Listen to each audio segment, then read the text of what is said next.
Tales of the undead have lingered for centuries, drifting from shadowed graves into the living world. Among them, none is more enduring than the vampire.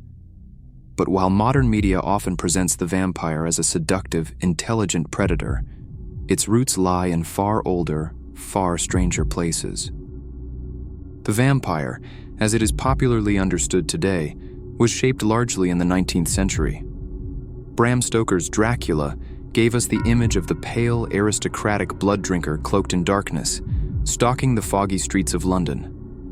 But this creature was not born in the pages of Victorian fiction. Instead, it evolved from centuries of folk belief, fear of the dead, and misunderstood signs of disease and decay. In Eastern Europe during the Middle Ages and into the early modern period, belief in vampires was not metaphorical.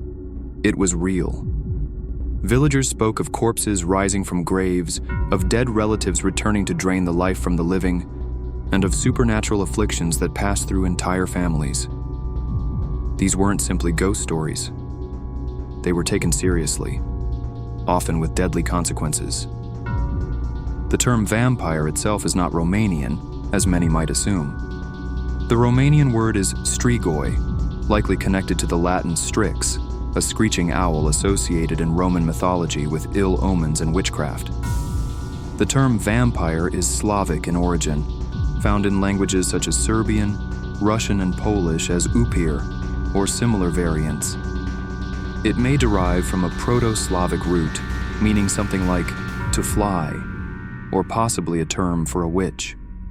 In many accounts, the Strigoi was a living person, often a witch or sorcerer, who after death would rise from the grave to prey on the living. Fear of the dead returning was widespread in medieval Europe. Across many cultures, burial customs reflect a deep concern with containing the corpse. In some graves, archaeologists have found bodies buried face down, weighted with stones, bound with ropes, or even with bricks lodged in their mouths.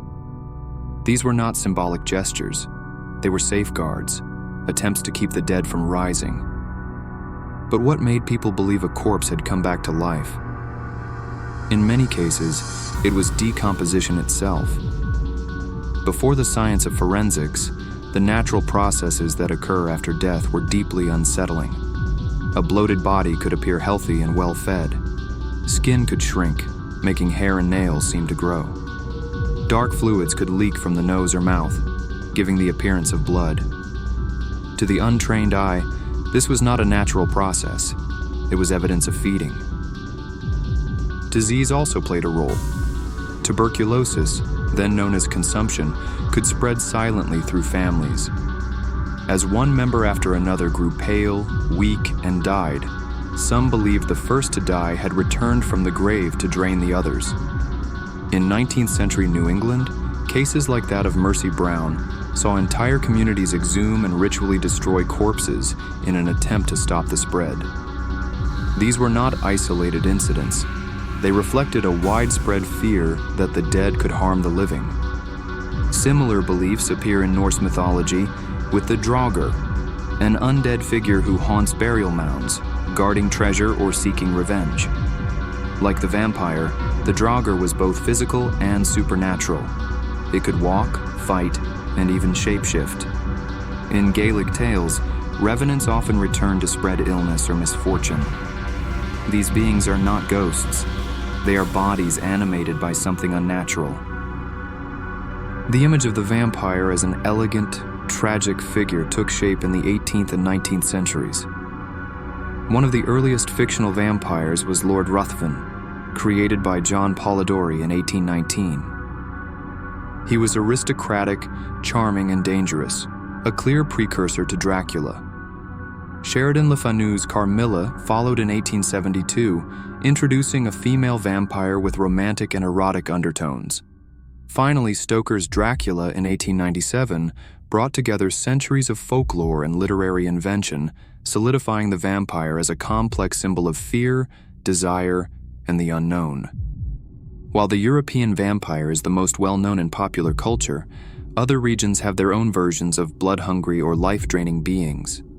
In Southeast Asia, the Penanggalan appears as a woman whose head detaches from her body, trailing organs as she flies in search of blood.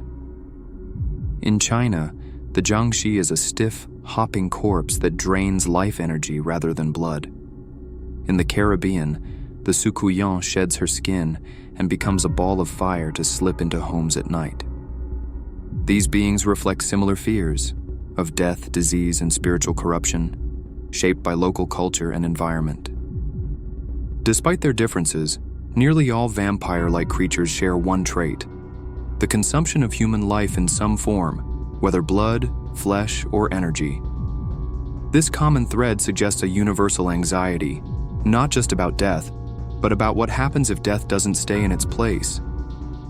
By the 20th century, the vampire was no longer merely a creature of folklore. It had become a cultural icon. Films, novels, and television shows reimagine the vampire over and over, sometimes as a monster, sometimes as a lover, and sometimes as a tragic figure caught between worlds.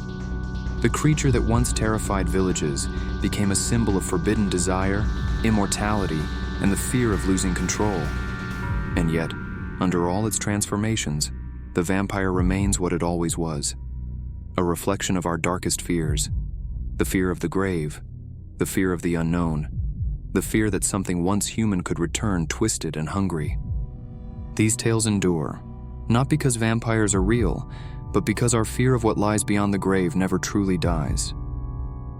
In every era, the vampire adapts. It slips into new disguises, reflecting our deepest anxieties. In the Middle Ages, it was a symbol of disease, improper burial, and spiritual unrest. In the 19th century, it became an emblem of forbidden desire and the foreign unknown. In modern times, the vampire represents eternal youth, seductive power, and the tension between life and undeath. What makes the vampire timeless is its role as a mirror of cultural taboos, of shifting fears, and of our unending obsession with what lies beyond death. It reminds us that death is not simply an end, but a transformation, and that transformation can be monstrous or strangely alluring. Even in a world ruled by science and logic, we are haunted by the possibility that something might survive death. Something cold, aware, and hungry. Perhaps the true power of the vampire is not that it drinks blood, but that it refuses to be forgotten. Thank you for watching. If you found this exploration into the origins of vampire mythology thought-provoking, consider subscribing for more stories from the shadows of history. I'd love to hear your thoughts. Do you think vampire legends still hold power today? Have you come across lesser-known myths in your own culture? Share them in the comments below. And if you enjoyed this journey, a like helps more curious minds find their way here. Until next time, stay curious and stay in the light.